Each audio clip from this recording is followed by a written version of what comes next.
गोसाई महाराज की जय। नितिल प्रविष्ट विष्णुपाद अष्टोत्तर शतश्मत शिल भक्ति वेदांत स्वामी महाराज शिल प्रभुपाद की जय। नितिल प्रविष्ट विष्णुपाद अष्टोत्तर शतश्मत शिल भक्ति प्रज्ञान केशव गोसाई महाराज की जय। नितिल प्रविष्ट विष्णुपाद अष्टोत्तर शतश्मत शिल भक्ति सिद्धांत सरस्वती गोसाई प्रभुपाद की जय। नितिल प्रविष्ट महाभागवत शिल गोक्षरस प्रभुजी महाराज की जय। नितिल प्रविष्ट शिल सच्चिदानंद भक्ति विनोद ठाकुर की जय। नितिल प्रविष्ट वैष्णव सार्वभौम शिल रघुनाथ दास प्रभुजी महाराज की जय। श्री रूप गौरिया गुरु वार्ग की जय। श्री रूप सनातन भट्ट रघुनाथ श्री जीव गोपाल पतिदास रघुनाथ शार गोसाई प्रभु की जय। श्री स्वरूप दामोदर राय रामानंदारी श्री गोपाल शारदा वृंद की जय। नाम जय श्री हरिदास ठाकुर की जय। प्रेम से गो श्री कृष्ण चैतन्य प्रभु नित्यानंद श्री अद्वैत गदाधर शिवासरी गौर भक्त वृंद की जय। श्री क्षेत्र मंडल गौर मंडल व्रज मंडल मथुरा वृंदावन धाम की जय। सर्व अभिष्ट प्रदात गिरिराज महाराज की जय। श्री राधा कुंज श्याम कुंज की जय। श्री यमुना देवी गंगा देवी की जय। श्री तुलसी महारानी वृंद देवी की जय। श्री भक्ति देवी की जय। श्री पूर्णमासी योगमाया की जय। श्री गोपेश्वर महादेव की जय। श्री हरिनाम संकीर्तन की जय। अनंत कोटि वैष्णव वृंद की जय। समागत गौर भक्त वृंद की जय। ग्रंथराज श्रीमद् भागवतम की जय। श्री निताई गौर प्रेमानंदे हरि हरि बोल।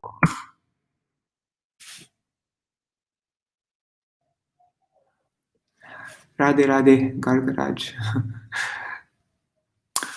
ओम ज्ञानतिमिरन्धस्य ज्ञानाञ्जनशलाकया चक्षुरुन्मिलितं येन तस्मै श्रीगुरुवे नमः।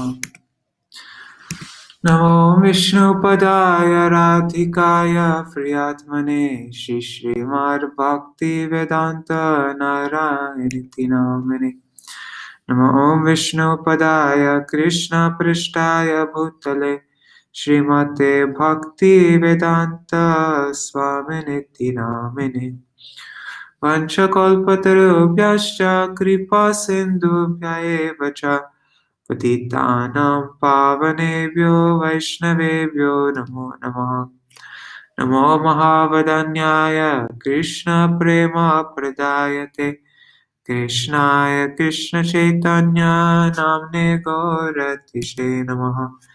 गुरुवे गौरचन्द्राय राधिकाय तदालय कृष्णाय कृष्णभक्ताय तरभक्ताय नमो नमः। यं प्रव्रजन्तम् अनुपेतमपेतकृत्यं द्वैपायनो विरहकातर आजुहाव पुत्रेति तन्मयतया तरवो विनीतोस्तं सर्वभूत हृदयमुनिमानतोऽस्मि। नारायणं नमस्कृत्य नरं चैव नरोत्तमं देवीं सरस्वतीं व्यासं ततो जयमुदीरयेत्।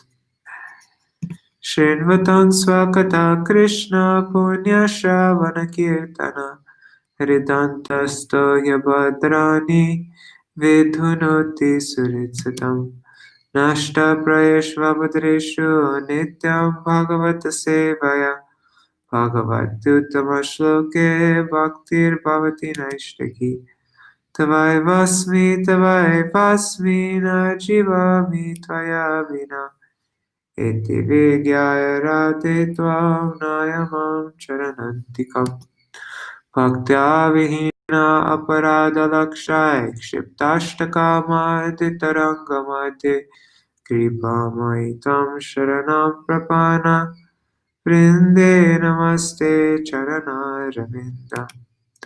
भज श्रीकृष्ण चैतन्य प्रभो नित्यानन्द श्री अद्वैत गदाधर शिवासरि गौर भक्तवृन्द। हरे Krishna Krishna Krishna Hare Hare Hare Ram Ram Ram Hare Hare.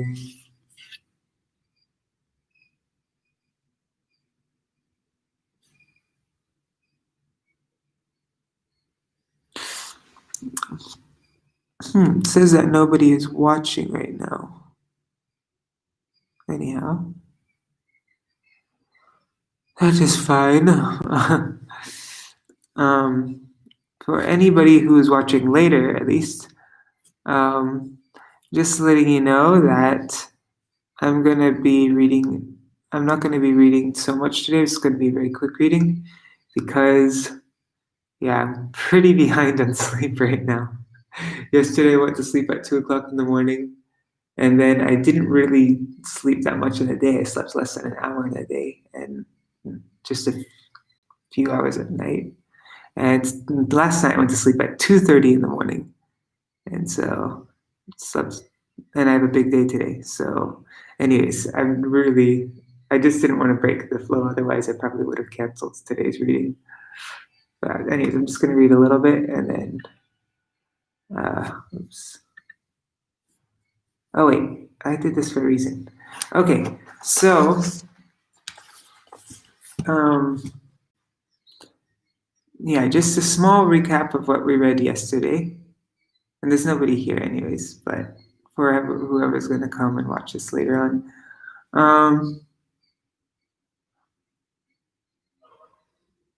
So Vidura, yesterday Vidura, he inquired about Manu's dynasty.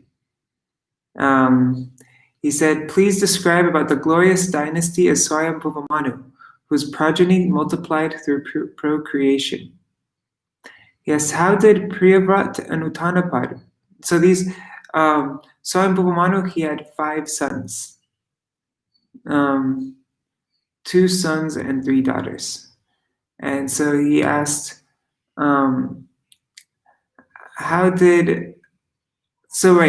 just before, like the previous chapter, in the previous chapter, Maitreya, he explained to Vidura the Visarga, the secondary creation. And the secondary creation was, all the different, like the demons and the yakshas, the Gandharvas, all the snakes. There was this whole long description of everybody that was created. And at the very end of that, Brahma created the Manus. Everybody else was like demons and human and demigods and stuff like that. But then he created the Manus, who are like us, human beings, and who would look over this. Sorry, I can't think straight. I'm really tired. And so now, and then he also created the sages. And so now Vidura asked Maitreya to explain about Manu's dynasty. And so Manu had, he had 2 sons and 3 daughters. And so now Vidura is asking, how did Priyavrat, his 2 sons, Priyavrat and Uttanapad, protect the earth with its 7 continents? And then Vidura asks, please describe about Manu's famous daughter Devahuti, who got married to Kardama. How many offspring did that great yogi beget through her? And then, so that's one of Manu's daughters, and then the 2 other daughters. How did Ruchi and Daksha generate children after marrying the 2 daughters of Swayambhuva Manu? Oh, wait, what am I saying? Ruchi and Daksha is, those are Brahma's sons, Ruchi and Daksha. But how did Brahma's sons, Ruchi and Daksha, generate children after marrying the 2 other daughters of Swayambhuva Manu, Akuti and Prasuti? So now Maitreya is answering, he's first answering the question about Devahuti, the first daughter of Manu. So Manu's 5 children are the 2 sons, Priyavrata and Uttanapad, and 3 daughters, Devahuti, Akuti, and Prasuti. And so now we're hearing about Devahuti. All right.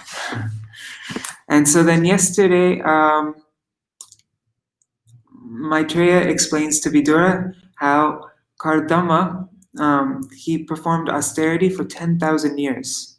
And then the Lord gives his darshan. And he says,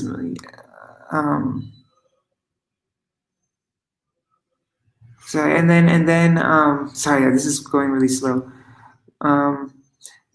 Then Kardama, he makes prayers to the Lord. He says that eyes are successful upon seeing you. The less intelligent worship you for material things. And I too desire a suitable, I have a desire for a suitable wife. And he said, material desires lead to bondage. Surrender to you leads to liberation. Time doesn't affect devotees. You create the material world for the jiva's enjoyment and to cause detachment in them by realizing you. My devotees' desires are never frustrated. Okay, sorry. So that was Kardama Muni's prayers to the Lord, and then the Lord speaks to Kardama how my devotees' desires are never fulfilled. Manu will offer you his daughter, and you will beget 9 daughters, and then after that, me as your son. And then finally, you will attain me. So that's where we read up to yesterday, the Lord's response to Kardama. What verse was that? I think it was verse 20. I think we finished on verse 27. And so we'll read from verse 28. Okay. Oops. What was it? Oh. Okay. Just making sure it's, yes, okay. Let me search for that. Verse 27. Okay. So yeah, the Lord said, the day after tomorrow, O Brahman, that celebrated emperor who is expert in religious activities will come here with his queen Shatarupa, wishing to see you. That Swayambhuva Manu. And Swayambhuva Manu, he has a grown-up daughter whose eyes are black. Oh wait, no, I'm sorry. I'm saying the verses from this point on. Oh no, we read this yesterday, I think. Let's read this in case we didn't read this yesterday.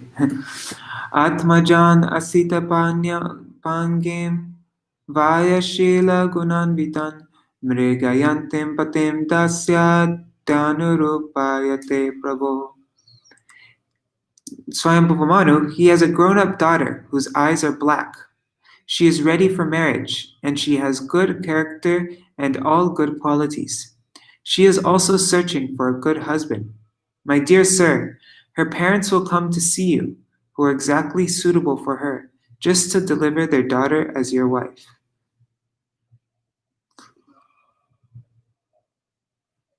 I think we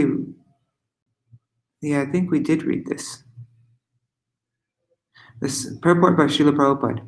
The selection of a good husband for a good girl was always entrusted to the parents. Here it is clearly stated that Manu and his wife were coming to see Kardama Muni to offer their daughter because the daughter was well qualified and the parents were searching out a similarly qualified man.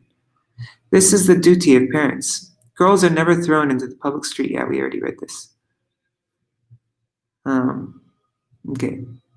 Samahitam te hridayam yetre man parivatsaran satam brahman nirpavado kamamashu bhajishyati. That princess, O holy sage, will be just the type you have been thinking of in your heart for all these long years. She will soon be yours and will serve you to your heart's content. Purport. Just looking. Okay. I'll be checking back every now and then just to see if there are any comments.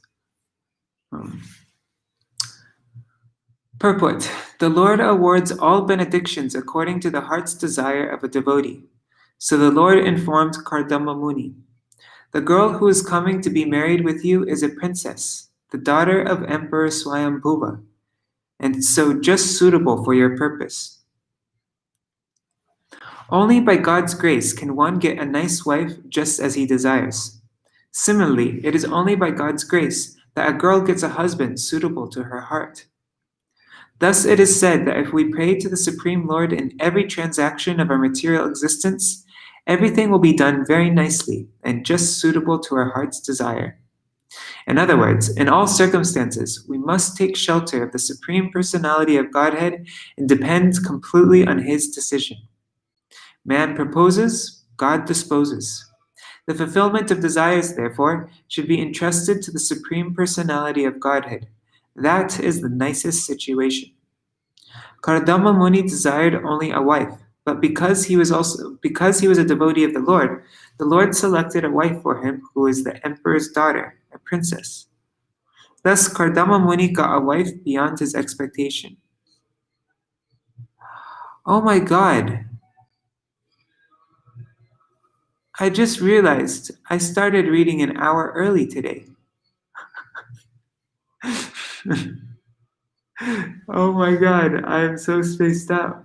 I'm not spaced out, I'm just tired. That happens lots of times when I go to sleep too late. I slept, I don't know, like 3.5 hours last night. And then I woke up and I was like, oh my God, I'm late. And so then I rushed to start reading, and now I'm reading. I start reading at 7, not 6.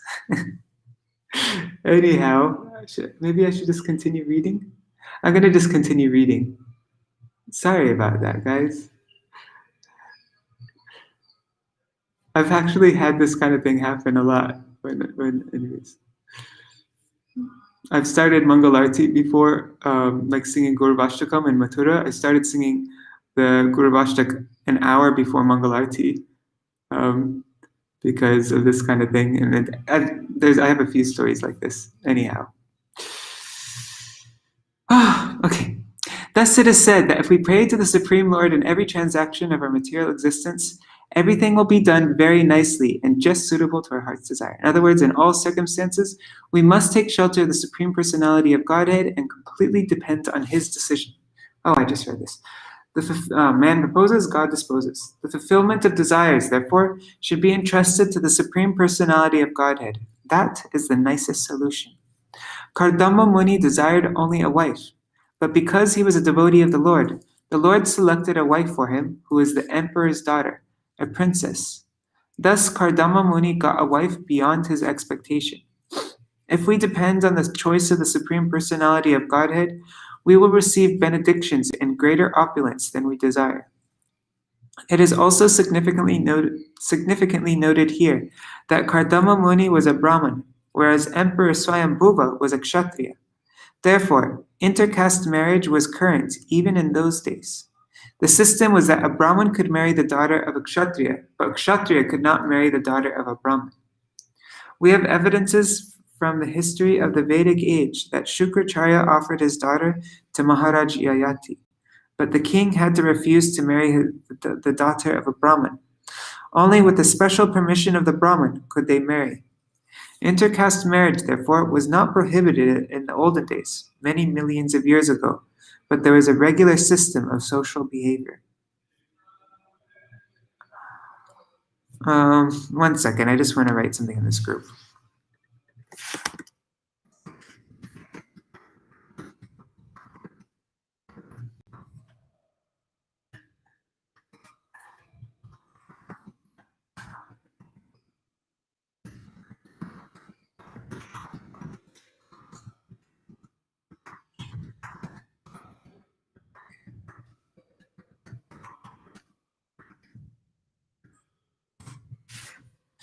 Okay.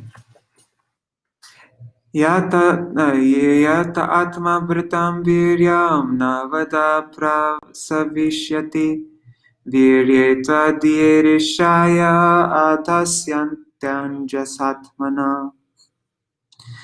She will bring forth 9 daughters from the seed sown in her by you, and through the daughters you beget, the sages will duly beget children.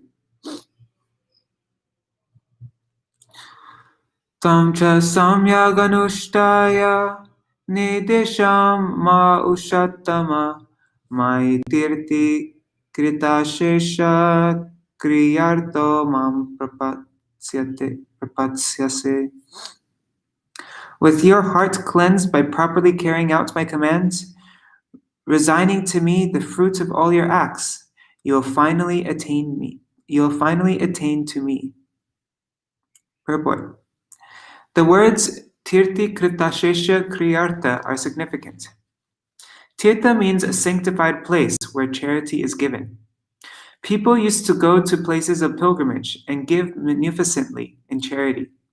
This system is still current. Therefore, the Lord said, in order to sanctify your activities and the results of your actions, you will offer everything unto me. This is also confirmed in Bhagavad Gita. Whatever you do, whatever you eat, whatever you sacrifice, the result should be given to me only.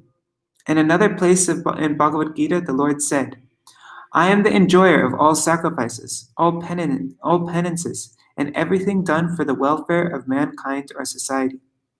All activities, therefore, whether for the welfare of family, society, country, or humanity at large, must be performed in Krishna consciousness. That is the instruction given by the Lord to Kardama Muni. Maharaj Yudhishthira welcomes Narad Muni. Wherever you are present, the place becomes sanctified because the Lord himself is always seated in your heart. Similarly, if we can act in Krishna consciousness under the direction of the Lord and his representative, then everything is sanctified. This is the indication given to Kardama Muni, who acted on it and therefore received the most excellent wife and child, as it will be disclosed in later verses. Is the kirtan in the background too loud? I'm gonna change the settings to okay, echo cancellation, noise suppression is already on, so you probably shouldn't be able to hear it. Oh man, it's really distracting for me. Okay.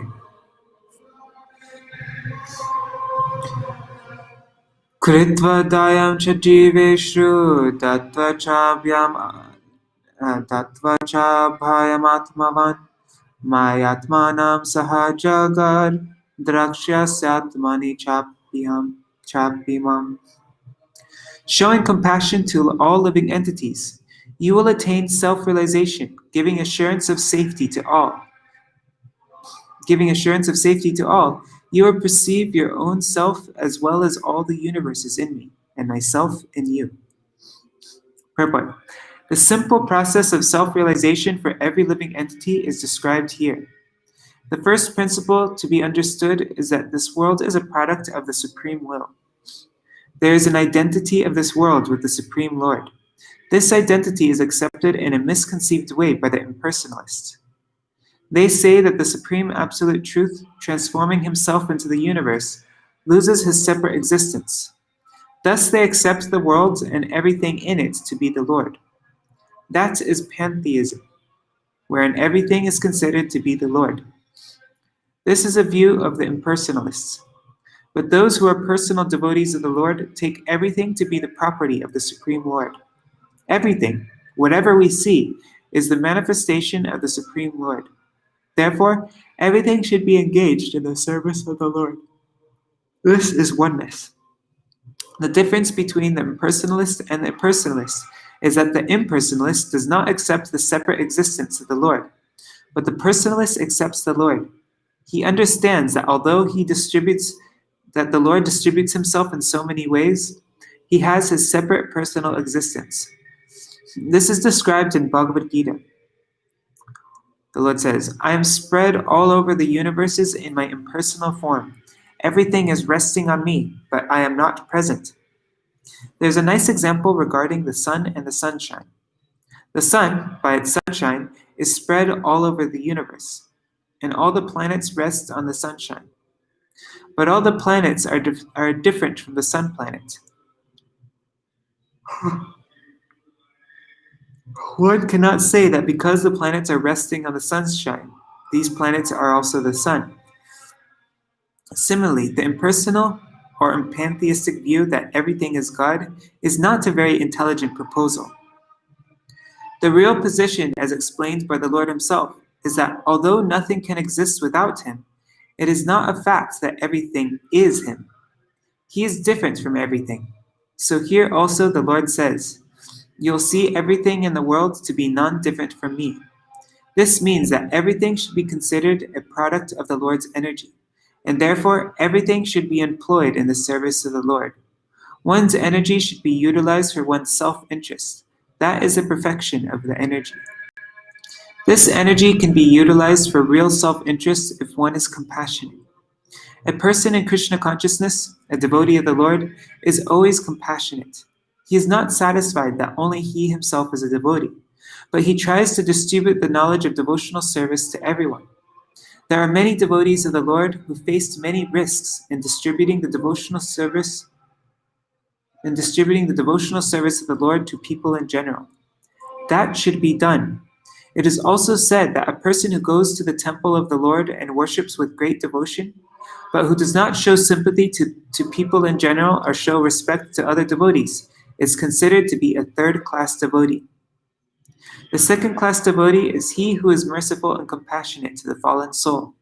The second-class devotee is always cognizant of his position as an eternal servant of the Lord. He therefore makes friendships with the devotees of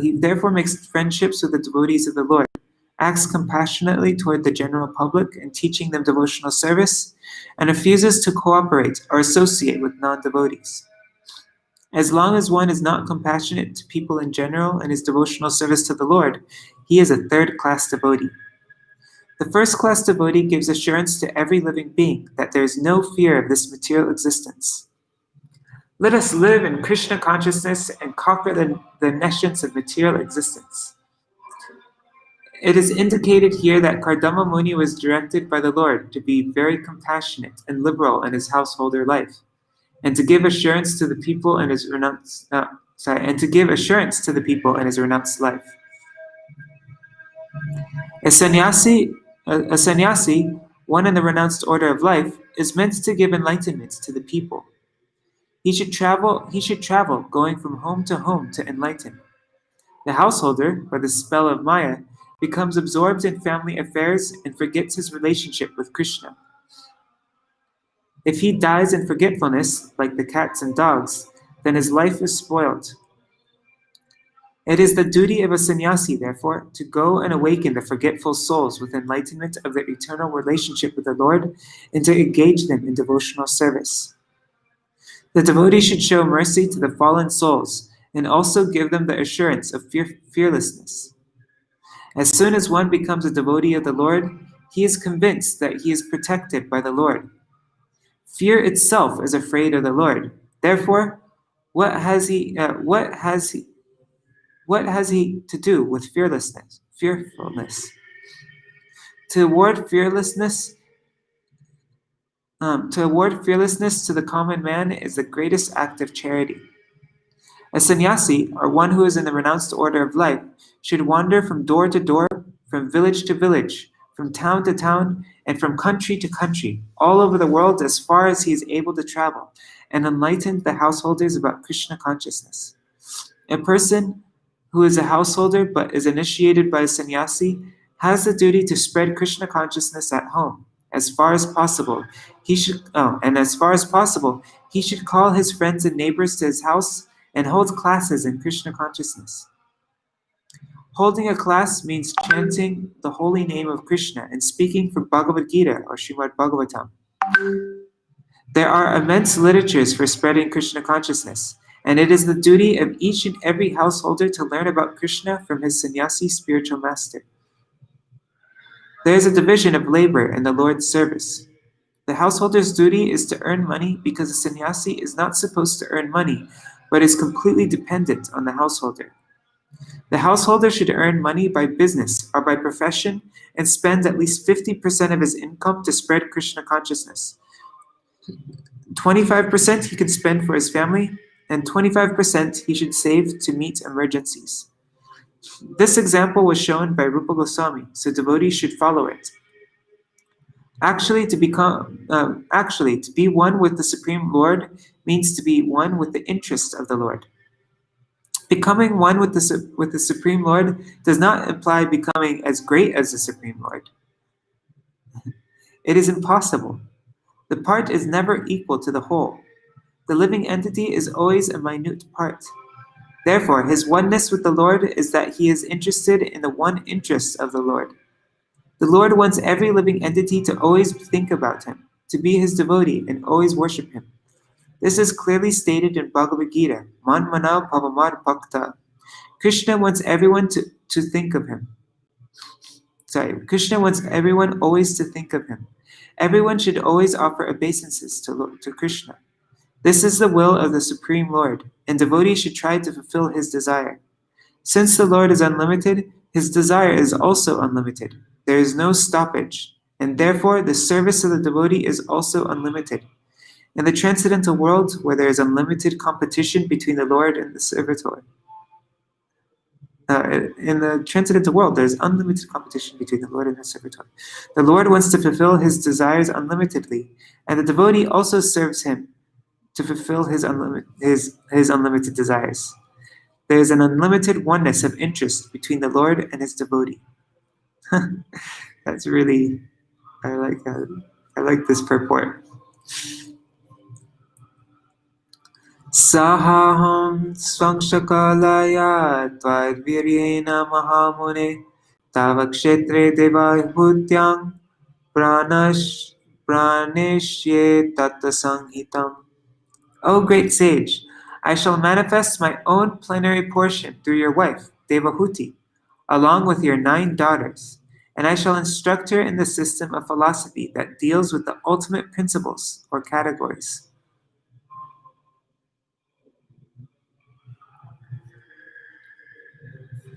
Just checking. Okay. Haribol Keshav. So purport. Herein, the word Shvangsha Kalaya indicates that the Lord would appear as the son of Devahuti and Kardama Muni as Kapiladev, the first propounder of the Sankhya philosophy, which is mentioned here as Tattva Sanghita. The Lord foretold to Kardama Muni that he would appear in his incarnation of Kapiladev and would propagate the philosophy of Sankhya. Sankhya philosophy is very well known in the world as propagated by another Kapiladev. But that Sankhya philosophy is different from the Sankhya which was propounded by the Lord himself. There are 2 kinds of Sankhya philosophy. One is godless Sankhya philosophy, and the other is godly Sankhya philosophy. The Sankhya philosophy propagated by Kapiladev, the son of Devahuti, is godly philosophy. There are 2 different manifestations of the Lord. He is one, but he has become many. He divides himself into 2 different expansions, one called Kala and the other Vibhinangsha.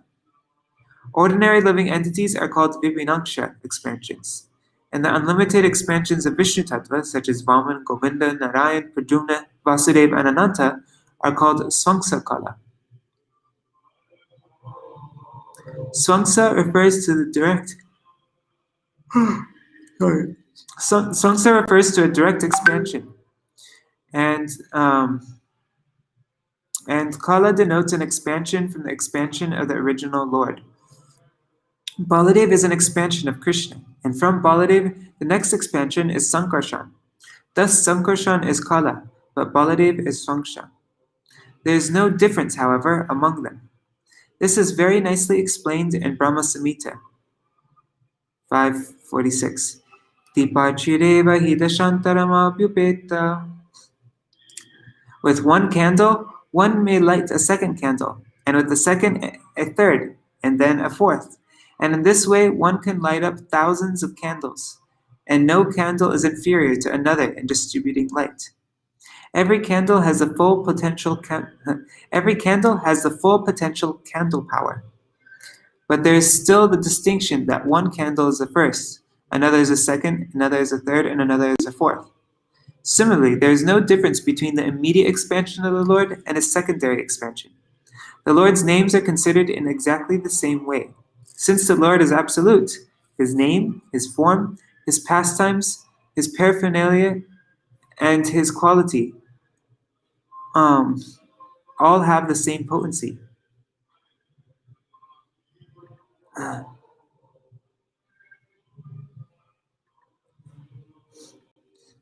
Sorry. Yeah, so all these things have the same potency as name, form, qualities, and pastimes. In the absolute world, the name Krishna is a transcendental sound representation of the Lord. There is no potential difference between his quality, name, form, etc. If we chant the name of the Lord, Hare Krishna, that has as much potency as the Lord himself, there is no potential difference between the form of the Lord whom we worship and the form of the Lord in the temple. One should not think that one is worshipping a doll or statue of the Lord, even if others consider it to be a statue. Because there is not potential difference, one gets the same results by worshipping the statue of the Lord or the Lord himself. This is a science of Krishna consciousness. Maitreya Uvacha Evam tan anupashyata Bhagavan pratyaga akshaja Jagama Bindusarasa Saraswatya Parishitat. Maitreya went on. Thus, having spoken to Kardama Muni, the Lord, who reveals himself only when the senses are in Krishna consciousness, departed from that lake called Bindu Sarovar, which was encircled by the river Saraswati. Purport. One word in this verse is very significant. The Lord is stated here to be Pratyag Akshaja. He is imperceptible to material senses, but still he can be seen.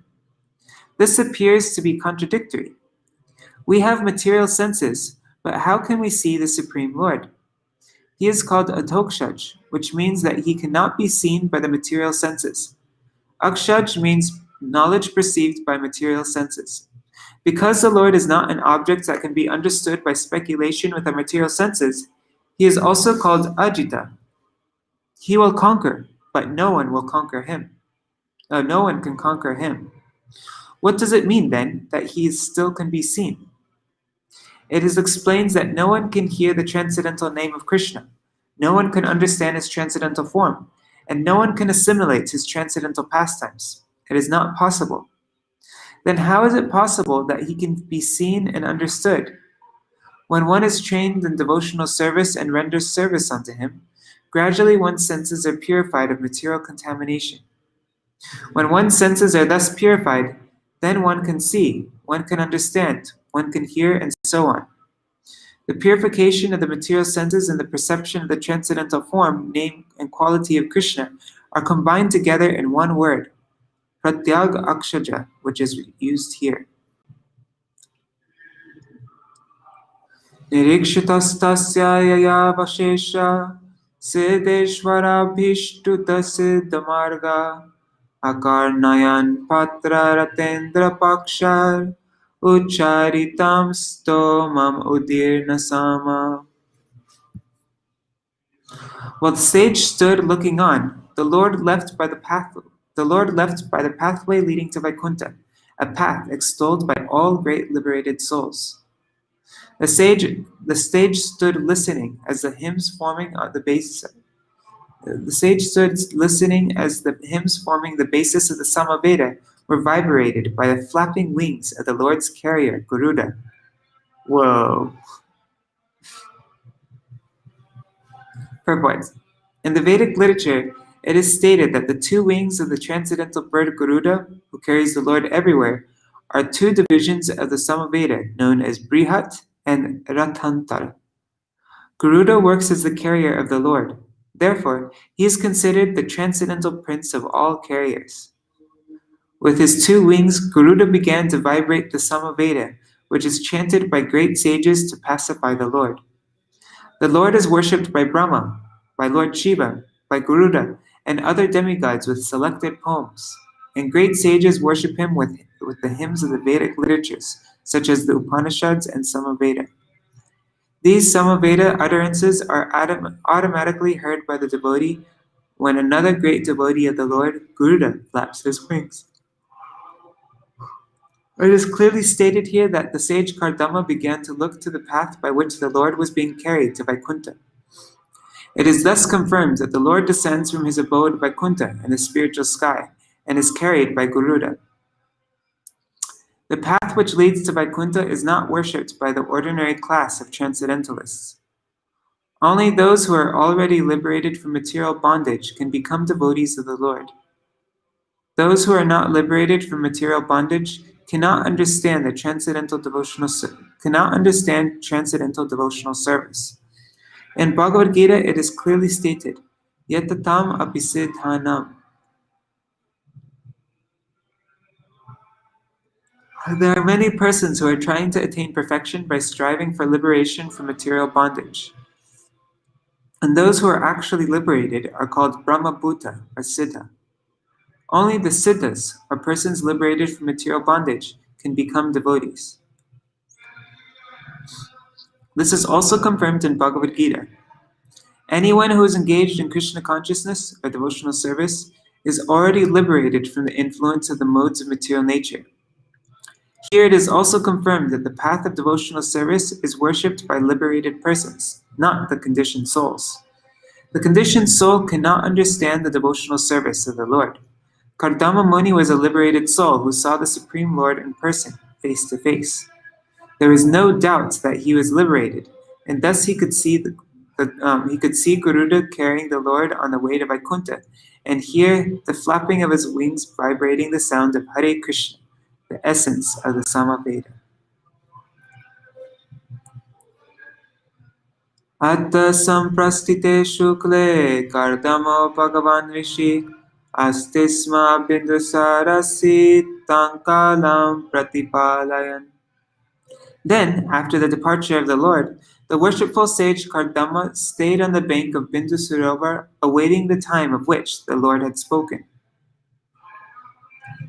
36.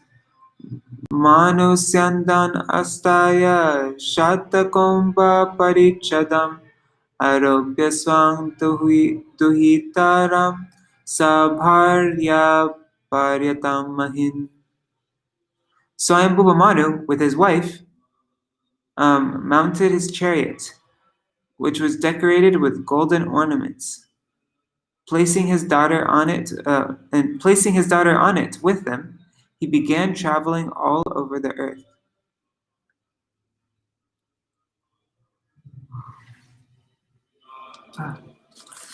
Purport: the Emperor Manu, as the great ruler of the world, could have engaged an agent to find a suitable husband for his daughter, but because he loved her just as a father should, he himself left his state on a golden chariot with only his wife to find her a suitable husband.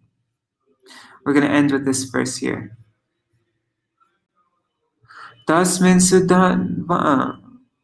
sudanvanahani Bhagavan yat samatishat apayad ashrama padam mune shanta vratasya tat. O Vidura, they reached the hermitage of the sage who had just completed his vows of austerity on the day foretold by the Lord. So, I'm going to stop here. And we'll finish the rest of this chapter tomorrow.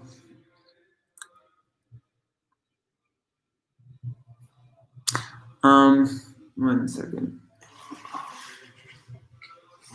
Yeah, there isn't actually that much left to the chapter. I could just finish it now, but I don't know. I think I need to take a little nap right now. As I explained, I'm behind on sleep. So tomorrow we will